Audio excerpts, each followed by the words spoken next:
Hey folks, it's Greg from Greg's Country Cabin Outdoors. Hope you're having a great day. I've always wanted to make a monkey fist just because I know how to make one out of a heavy duty rope, but I wanted to make something light enough because way back when I was a tree trimmer, we used to have to throw a rope up into a tree, and I thought something like that would be handy to have with you, that you could throw up over a branch that was lightweight but at the same time heavy enough to throw. And I've seen a lot of tree trimmers use sandbags, and they'll tie them to a light string and get them up over a branch way up in the tree and then tie a rope to it and pull it on up. But I wanted to make my own, so I thought, why not use something that you can find real easy, a golf ball. And I tried doing it without the jig, and I decided that the jig was the best way to go. So what I did is I got a piece of 1x3 and some chopsticks. I drilled 3/16 holes all the way through the 1x3, and the chopsticks have a tapered point. So I slid them through from the back side, and they're wedged in there tight. They're not going to fall out accidentally. They're in there pretty tight. That one's actually loose enough I can move it.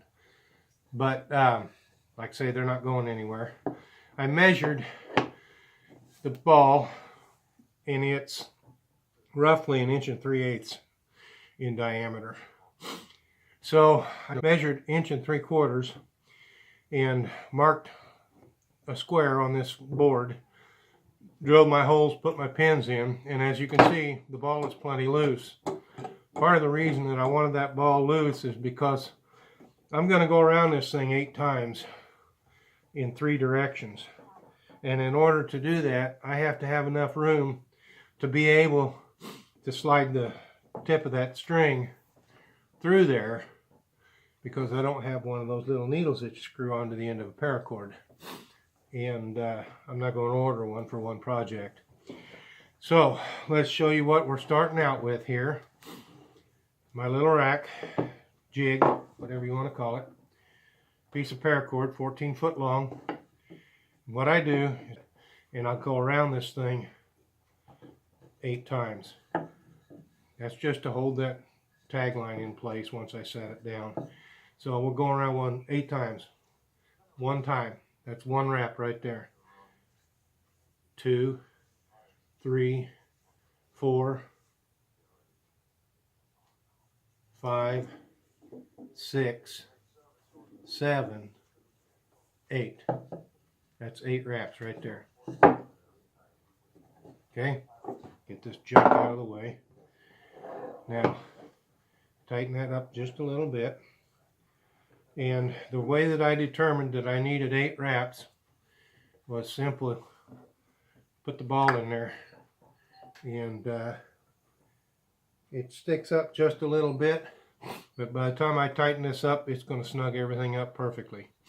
Now, I've got 8 wraps to this point. What I need to do is slide this up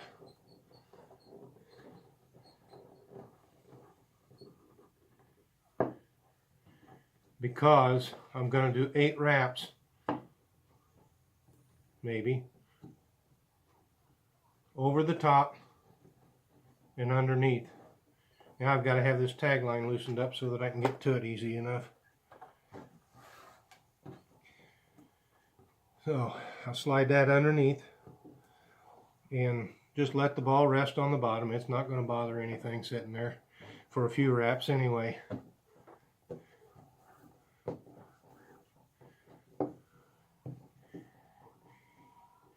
And try to snug these up without making it too tight.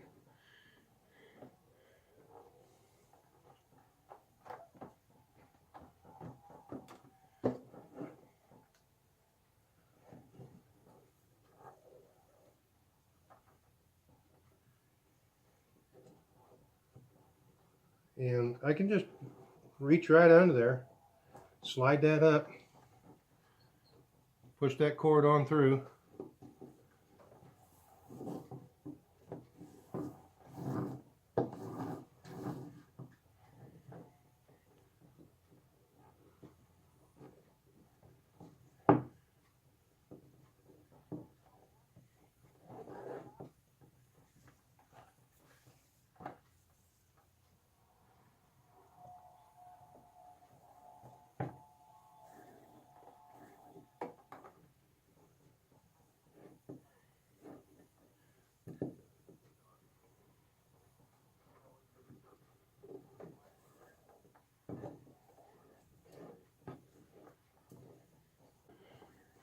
Okay, that's 8. Now, I just want to make sure everything's nice and straight on the top and on the bottom. I've got everything pulled up snug. I don't want my ball hanging loose. Okay, now at this point I'm going to go down through. This is why I left it a little bit wide on those pins, so that I could pull this through, because like I said, I don't have a needle.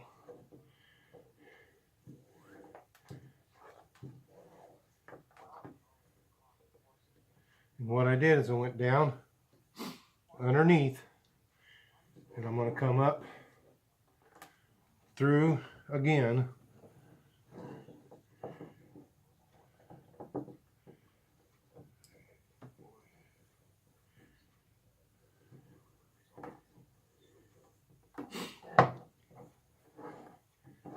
Over the top.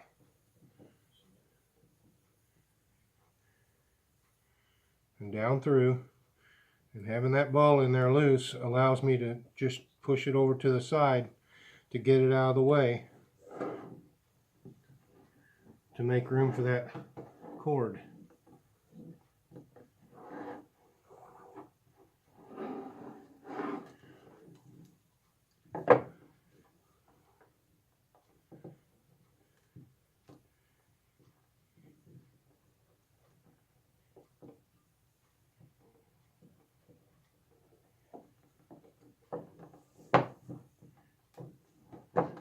The hard part's threading it up from the bottom, and so it helps to leave those chopsticks a little bit long so that you can slide it back up after you've been pushing on a little bit. It tends to work its way back down.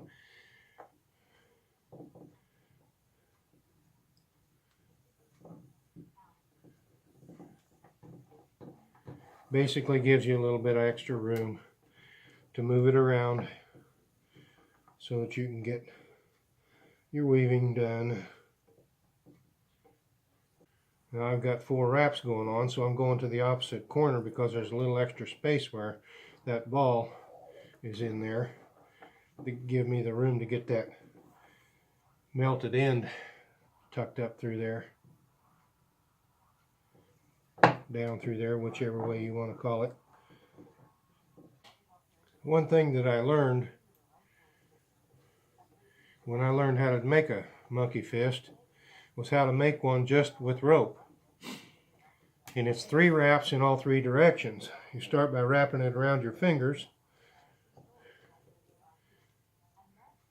and work it from that way with no ball in the center, which works really well if you've got a large rope. But if you don't have a large rope, then you've got to use a jig. And I've done some work on the Spirit of Peoria as an entertainer, not with my channel, but as a Lincoln presenter. If you can imagine, people have actually told me through the years that I look an awful lot like Abraham Lincoln. So I've got 8 wraps, and now what I'm going to do is this last wrap comes out at the bottom, just like that, and that puts both ends down on the same side.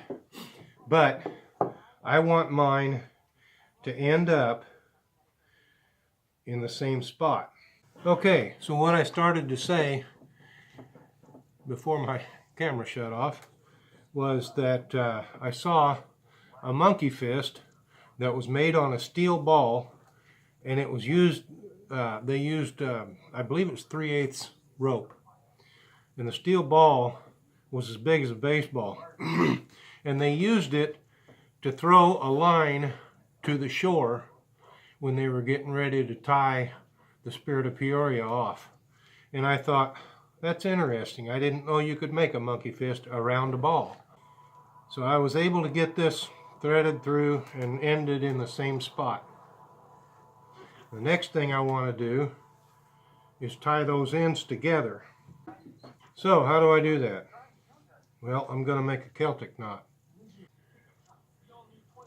Now, you can tie another rope to it. But that gives you something that you can slip it through your belt, tie it onto your belt. You've got it with you. You can slip it through a MOLLE bag where it is easily accessible. You got a halfway decent looking knot. But if you start with 14 feet, you'll have a little extra to work with. You'll be able to put your knot on there, have yourself a nice monkey fist, so that you can bear-proof your camp. That'd give you something that you can tie onto a string, throw it over a tree branch. It'll come back down heavy enough to allow it to sink. Tie it off. You've bear-proofed your camp. Use it on your boat. Throw a line to the shore, whatever. But anyway, there's a monkey fist made out of paracord and a golf ball. This is Greg from Greg's Country Cabin Outdoors. Hope you enjoyed the video. If you like it, please give it a thumbs up. And if you haven't already, please subscribe to my channel. Thanks for watching.